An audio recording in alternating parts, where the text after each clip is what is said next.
Het Iepenbier-ministerie had net genoeg feiten in de verdachten die als bewijs je kennen.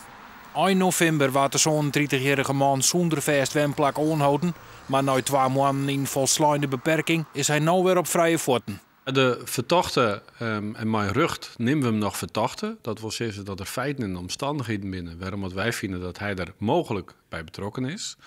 Die is vrijlitten omdat er geen ernstige bezweren meer binnen. Dat is een stapje heger dan verdachte.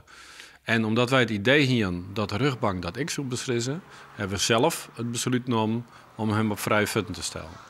De man bleef verdachte. Ik al vindt zijn advocaat dat daar te min bewijs voor is. Maar wij zorgen dat toch oors. En vandaar dat wij nog druk bezig zijn met het onderzoek. Of om te zien of er mogelijk meer bewijs is richting deze verdachte. Of dat er nog om andere verdachten gaat. Want wij sluiten het natuurlijk nog niks uit. Maand jong komt de zaak heiltjes in het programma Opsporing verzocht. Dan is er omtinken voor een tipyield van €15.000 en een bepaald mes. Waarvan het Iepenbier-ministerie net zeggen wil dat het moordwapen is. Als er naar je verdachten binnen wil het IM ik net kwijt.